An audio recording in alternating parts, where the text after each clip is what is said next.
Hi, my name is Abhilash Baranwal and I have been fortunate to secure a rank of 44 in this year's Civil Services examination. To give a brief introduction of mine, this was my 4th attempt and I'm basically an engineer. I've done my petroleum engineering from ISM IIT Dhanbad. I belong to Bokaro, Jharkhand, and after graduating from ISM Dhanbad, I have been working as a reservoir engineer in Oil India Limited at Duliajan, which is an industrial township in Assam, to be more precise, in eastern Assam. I feel that UPSC being a very dynamic examination, there is no particular strategy for success. In fact, if there are thousands of candidates being selected, there are 1,000 ways to get selected. So what I'll focus upon is my journey and what specific aspects or learnings can be drawn from my journey. As I said, I've been a full-time working candidate and I was engrossed in a job that demanded the rigors of field job as well as the mental exhaustion of the office job. Simultaneously, I was preparing from a very remote place in Duliajan, Assam. Now, these two factors combined to create a sort of disadvantage in the form of lack of guidance. UPSC Civil Services examination as in a very amorphous examination, that is, it can take many shapes. The syllabus is although kind of rigidly defined, but the syllabus itself is, or the scope of the syllabus is something that can be expanded or that cannot be very limited to few topics. That resulted the lack of guidance and the lack of exposure were some of the difficulties that I was facing. Simultaneously, I didn't have a peer group. So that was the specific, these are the specifics of my journey. But now to speak about my journey, what learnings can be drawn for the future civils, for the aspirants like you, I feel that although the strategies for successes can be many, there are certain pitfalls which you must be aware of. So learnings can be drawn from my success as well as from my failures. I'll start from my failures. As I said, this was my 4th attempt. In my first attempt, I got through the reserved list. In my second attempt, I could not clear the prelims in 2015. In third attempt, I secured a rank of 272, and this was my 4th attempt in which I got a rank of 44. Now, I'm speaking about my first attempt. What I feel is that the reasons for my relative lack of, or the reasons why I could not secure a rank as good as this in my first attempt were, the first, I was super confident. I was overconfident, to be very precise. As a result of which, I thought that I do not need to consult others. I do not need to take much help. I do not need a peer group. And that cost me heavily in the marks or in the general studies marks in mains. Similarly, I didn't plan enough, and that, like, even when I was writing answer for mains, I felt that merely writing whatever you know, irrespective of the form that in which you are writing, will be enough to fetch you marks. But I was wrong, because the more easy you make it for the examiner to examine your copy, the more rewarding it will be for you. So it was a fault that I committed. So how the lack of exposure cost me, I felt I did not consult anyone, and I felt that I should not be writing in points. I wrote in paragraphs, as a result of which I repeated my points. I didn't organize my answers enough. It cost me severely in mains. Then came my second attempt, in which I feel that I failed in prelims because I didn't revise enough. Then came my third attempt, although I got a rank of 272. But still, there are many learnings that can be drawn from my attempt in 2016. These were the first pitfall that I fell in was that I proliferated my sources of reading. Now, how it affects you is that you are not able to revise well in that 11th hour, and that will result in more time, or that will result in the way that you will not be able to think very speedily while writing answers of mains. That's why revision is very important. So while you are writing answers in mains, you are able to reproduce the points very speedily, because time is a very big factor in mains. I was not able to revise enough because I had proliferated my sources. Second, whatever I was reading, I was not making notes of it. I had made notes of many of the sources, but I had not made notes of all. As a result of which, I don't know how much I retained, how much I didn't retain, but I was not able to,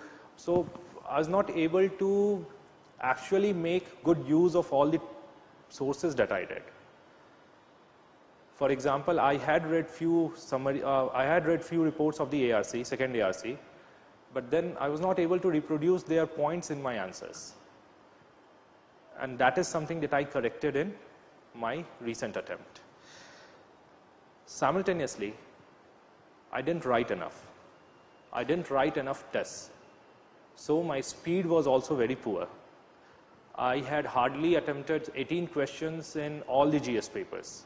And I was actually very happy whenever I saw a question that I couldn't answer or I didn't know anything about, because I felt that I wouldn't have to feel guilty about this question because I didn't know it already. So I feel that these are the pitfalls that everyone should be aware. Do not proliferate your sources. Make notes. If you have a habit of making notes, if you feel that note making is good for revision, which from my experience I feel that it is good, make notes of whatever you are reading. Third, plan and strategize properly. Fourth, connect with your peers. Do not feel that you know everything about the examination. I'll share one of my mistake that I committed out of my lack of exposure or out of my lack of, ability to form a peer group, is that in 2016, I filled in IRS Customs over IRS IT.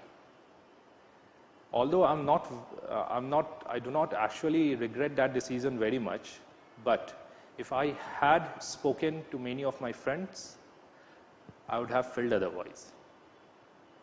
So such kind of mistakes should be averted. So you should be aware of the examination as well.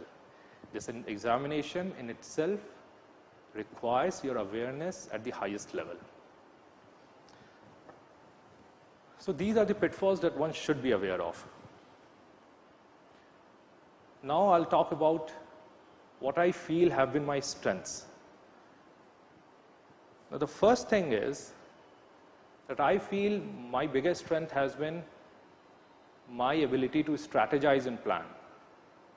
This was reflected in the optional that I selected as well. I had selected sociology as an optional, and I have scored consistently very good marks. Now, how did I come to my optional selection? Since I'm a petroleum engineer, I didn't have the luxury of choosing my graduation subject. So I started with public administration. I bought a book, gave it one day, gave it 1 week. I didn't find it interesting enough.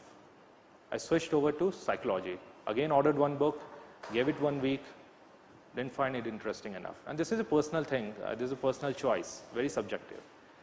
I ordered a book of sociology, and I immediately fell in love with that. I mean, I felt like I was at home.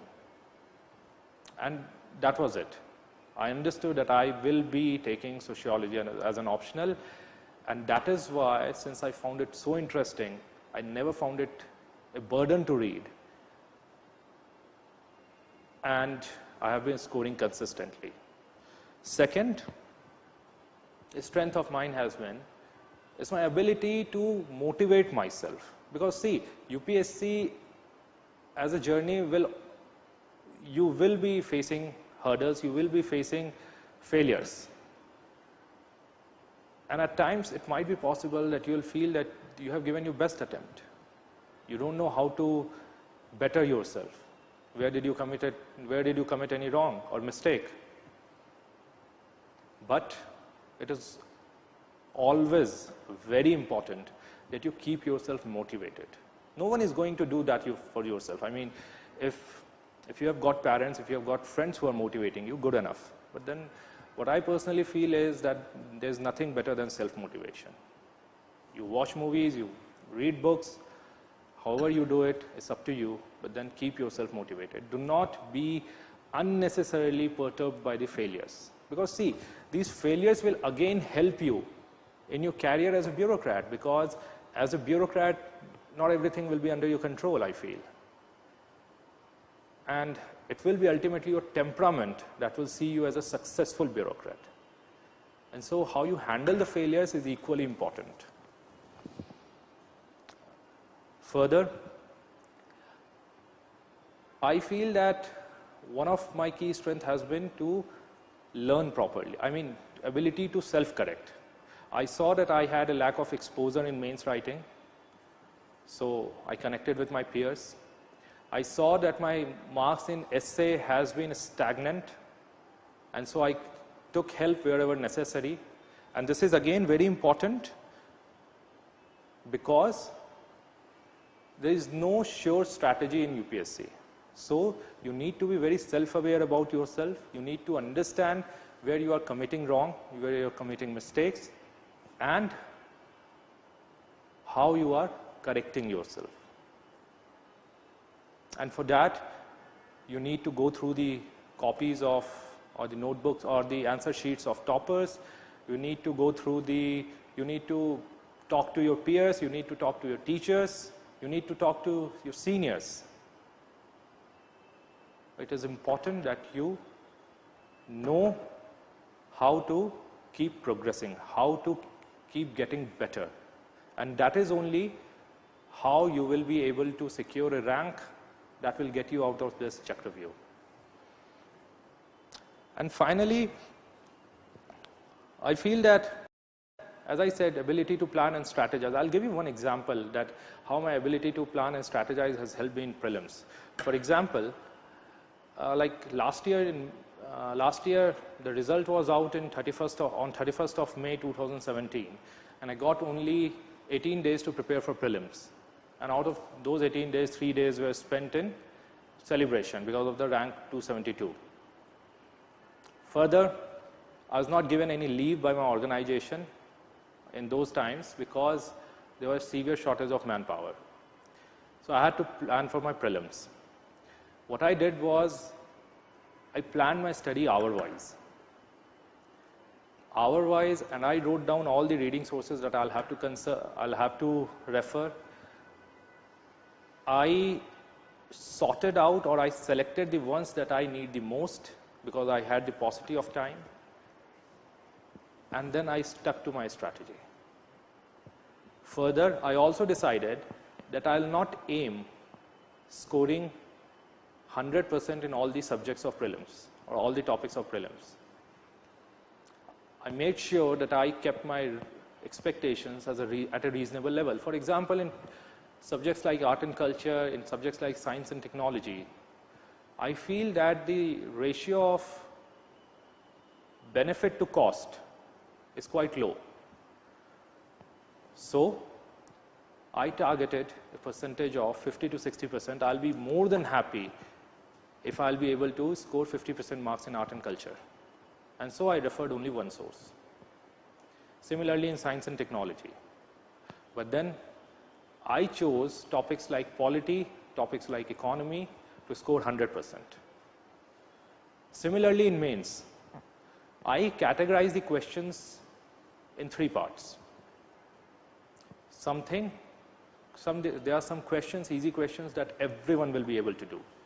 And you have to hit them.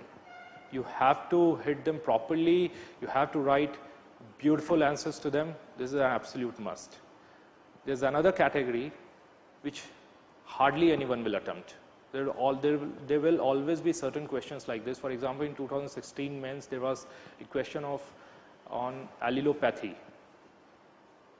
And I knew the very moment I saw it that most of the people won't be knowing it.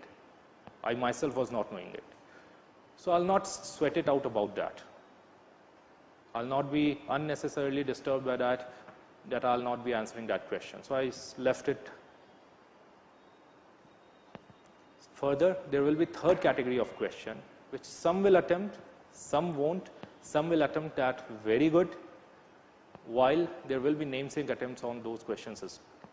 And those are the swing questions. If you are able to crack them, you will be through.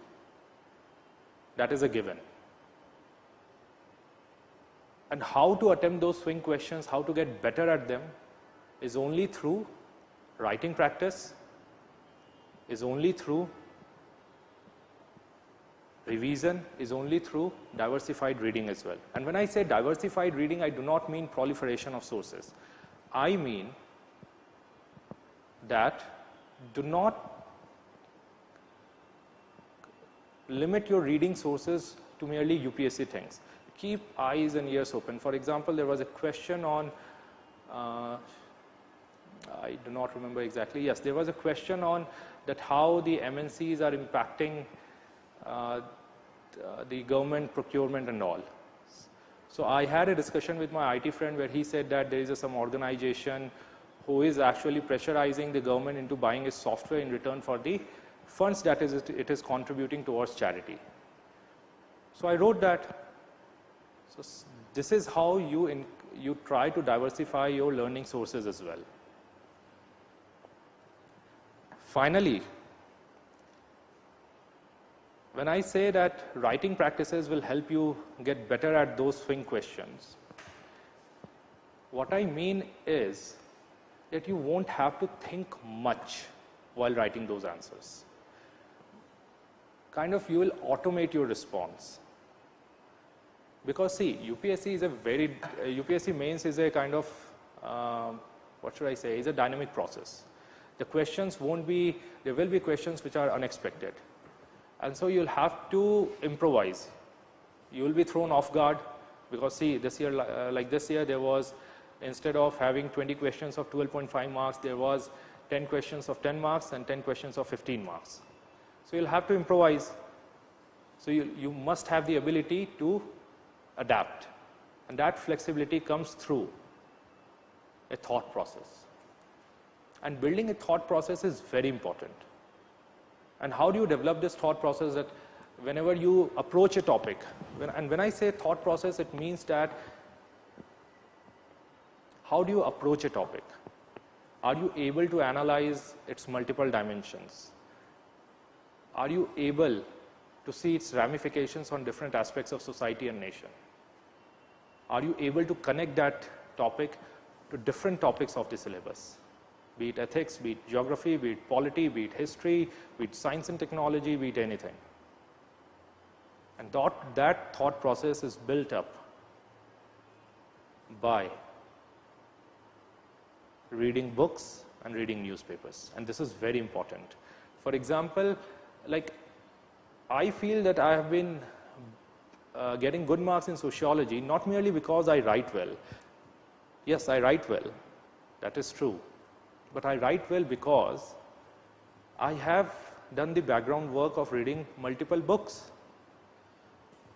And those multiple books have helped me in creating a thought process that whenever I'll see a question, I'll immediately write in a sociological form. And this has automated my response.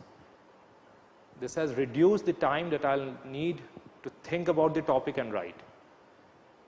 And time is of the most essential value in writing mains. This is all from my side, but